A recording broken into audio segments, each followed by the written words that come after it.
You see, in some families, silence is taught before speech. Secrets are passed down like heirlooms. And daughters, they are currency, bargains, bridges between legacies. This is the story of Amara Okoye, and how one woman's quiet rebellion shattered two dynasties. She was the kind of bride every parent prayed for. Soft-spoken, educated, never once brought shame to her father's name. They called her the Diamond of Enugu. But diamonds crack too. And some cracks don't show until it's too late. It began with a wedding. A grand one.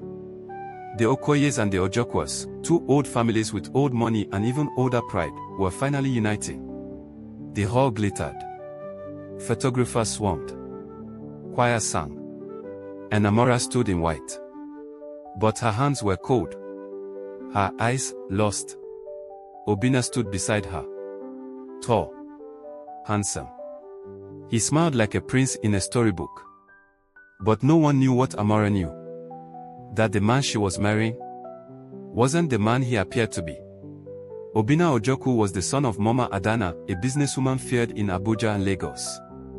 She didn't believe in weakness. Her sons were trophies. Perfect. Groomed. And Obinna was her crown jewel. But behind closed doors, he had a temper. He broke glass. He broke promises. And, sometimes, he broke skin. Amara's father, Chief Philip Okoye, knew. He had heard whispers. But the Ojokwas were powerful. And after the crash in his oil business, their support was necessary. "My daughter," he had said, holding Amara's hands. "You are strong. You will fix this family." She nodded. Because in their world, women don't say no. They endure. For legacy. For family. For name. But Ifeanyi didn't endure. Amara's younger brother was not made for silence. At the wedding, he had pulled her aside. "You don't have to do this." "I do," she whispered. "Why?" "Because Papa needs this. You know it." "And what about you?"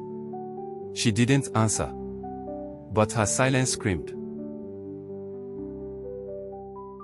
6 months into the marriage, the bruises were easier to hide. Obinna knew where not to hit. Her voice became quieter. She stopped singing in the mornings. Stopped visiting her old church. Only Ngozi, her best friend, noticed. "Tell someone," Ngozi said one night, clutching her hand. Amara only smiled. "You know how our people are.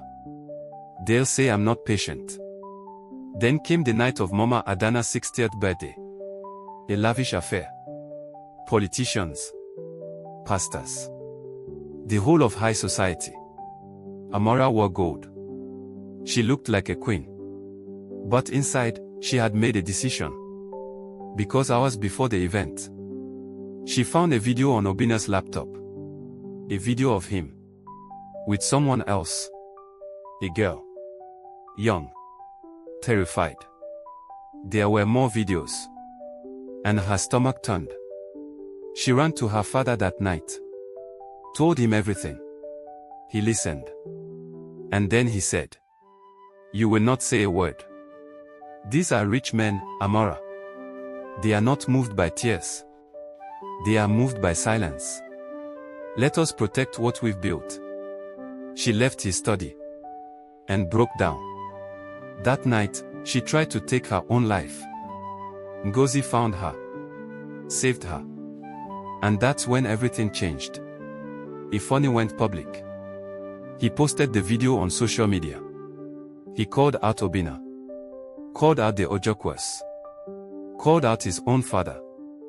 He was disowned by dawn. Mama Adana sent thugs after him. The video was buried in 3 hours. The media went silent. Pastor F preached peace. "Let us protect the family altar," he said. But that altar was drenched in blood. And yet, Amara survived. She left. Moved to Port Harcourt. Started counseling abused women. People whispered. She's the one who left the Ojokwas. She almost died, you know. She's a disgrace. But slowly, she became more than a victim. She became a voice. 2 years later, at a women's conference, she stood to speak. Crowd, over 500. She wore simple clothes. No ring. No apology. My name is Amara Okoye. I was born into silence. I married into violence. I was told my pain was smaller than my family's name. I almost died protecting a legacy that never protected me. But I survived. And I am no longer afraid. The hall erupted. Tears. Applause. Even her father, who sat quietly in the back, stood. But Mama Adana never forgave her. And Obina. He was later found in Ghana, hiding from another scandal. So, child, if they ever tell you that love means staying quiet, that family means accepting pain, that your value lies in sacrifice, tell them about Amara.